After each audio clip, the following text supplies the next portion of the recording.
mentioned some of the changes and stuff that are going on in different contexts and such.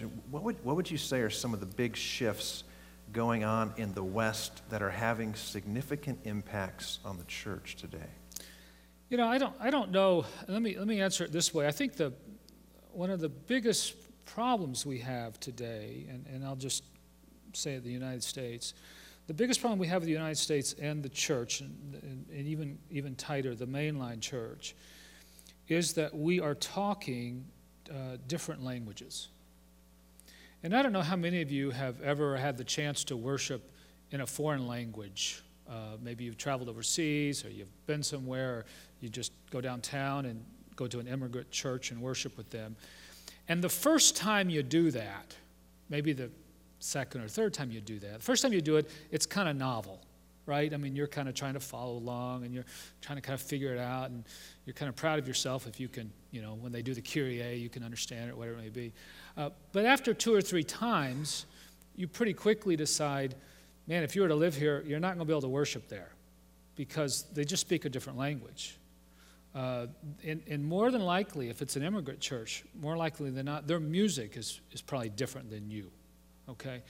And so to me, the biggest issue that I think we're facing in the church in the West is that we don't appreciate how music is a heart language. It's a heart language. And so we grew up in formative years with certain kinds of music, and it means certain things to us. And the words, sometimes we don't even pay attention to the words. I'm not saying that's right or wrong, but the music itself does something in us. And then the words add to that. So we don't appreciate the power of music in speaking heart language and in communicating and creating a receptivity to whatever it is that's going to be presented. Okay, so we don't understand that power. And then secondly, we don't understand that today's culture is speaking a different language. And it's in words, it's in images, it's in style, it's in nuance, it's in holistic being, it's in how you dress, it's just a holistic language. And so we continue to have a strong presence in the mainline church of wanting to abide by and live by a language the culture no longer speaks. And until we can change that and shift that, I think you're going to continue to see the mainline church go down. Now, we start to have inklings of that. We have fingers going off, okay?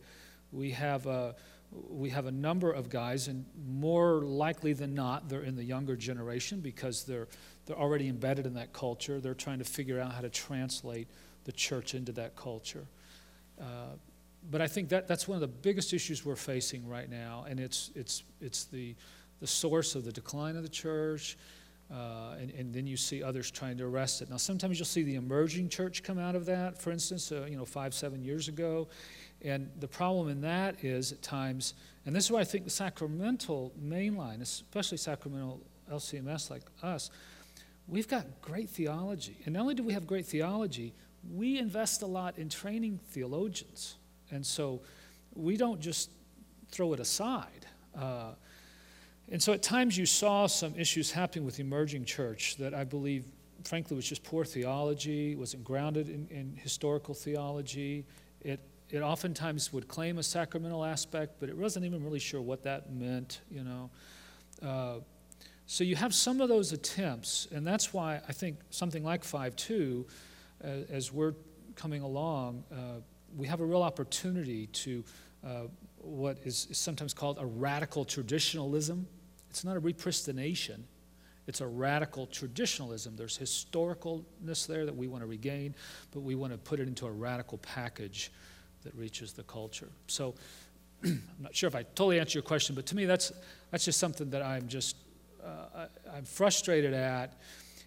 And so what happens in that, when you adopt that mindset, is that you will have congregations or church bodies or whatever that are very fearful that if they adopt a new language, if they embrace aspects of a new culture, they're going to lose the essence of who they are. And one of our strategic initiatives, what do you want to call it, our mindsets in our ministry. And when you plant churches, when you start churches, and by the way, let me say 5.2 is not just for church planting churches. We want to be, at 5.2, our goal is to contribute to 2,000 new starts by 2017. And those new starts can be missional communities, revitalizations, Bible studies, whatever it may be to reach lost people. We want to put that caveat on there. But I think that coming back to what I was saying was that when you go to start a new church, what we challenge people, a planter who goes into a new community, we ask him to discover the core values of that community, all right? We want him to learn who holds the keys to the community. Somebody always holds the key to the community. They unlock the community. In our community, it's the school superintendent. The school runs everything. They can change holidays. They can pass bonds. They can build buildings. I mean, they hold the key to the community. And so if you're wise, from a first article standpoint, and you're going to go into that community, you should get to know the people who hold the keys to the community. Maybe mayor, chamber of commerce person. Usually it's the people who are trying to make stuff happen in the community from an economic first article perspective. Everybody wants economic development. Around the world, that's what we all want. So it's usually that type of individual, maybe somebody in political things. So what we want you to do is to go in, learn the values in a community. What values does that community hold dear? And then, as a church planter, say, which ones can I embrace? Because there's always going to be some you can embrace. You're not going to hate them all. And so which ones can you embrace and use them then to build a bridge on into the community? So we ask you to create a bridge ministry, all right? And that bridge ministry is twofold. You walk across it in the community walks across it into worship. Now, what is happening in our church, the reason you don't see our church growing in the baptized body of believers, is that we're actually pretty good at bridge ministries. Historically, our bridge ministry was school, all right? And to some degree, you still see that.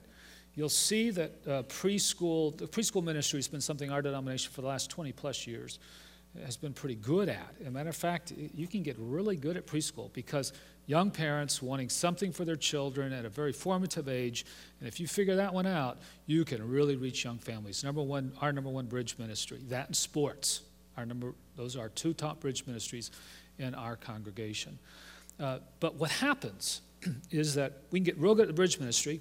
We go out there, we dress like them, we look like them, we talk like them, we invite them to have a beer like us, sit there and all that kind of stuff. But then when we invite them back across the bridge into the worshiping body, they go, where the heck am I?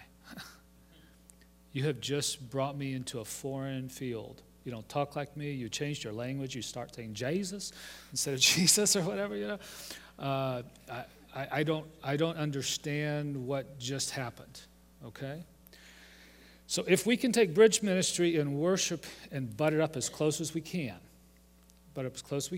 without losing our theology, without losing our love for God and His Son and what He has done for us, if we can do that, I think we have the best chance. Still hard, still tough, and you guys out here in the Northwest, God love you.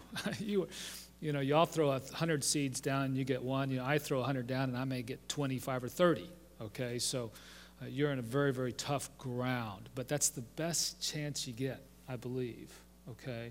Because what it is, it takes, you look at the New Testament, you look at the Old Testament, Paul says, I become all things to all men that I might save some. Not all of them, I'm not going to save all of them.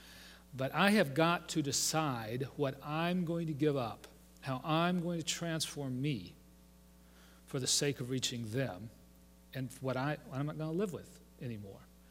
I grew up in a very high liturgical Lutheran church. I was born and bred LCMS, carried the Bible, and did all of that, and I still love to get my liturgy fix every so often, but the ministry we've created, it's not for me. The ministry that we've created is for God's lost people, and we're trying to reach His lost people. So I think those are the key issues, that we're not talking the language. We don't understand the power of music and using it to reach lost people. We just don't understand it. Or we understand it, but we're not willing to let it translate into our worship expression, okay? And then we, at the same time, we are not building those bridges and allowing the values that we can embrace from the culture actually trickle back into our worship time, and we're going to give up the other stuff. So I think at the end of the day, we're still pretty selfish people, and we go, this is for me. It's not really for them. If it's for them, they've got to change to be like me. That's probably at the core of the problem.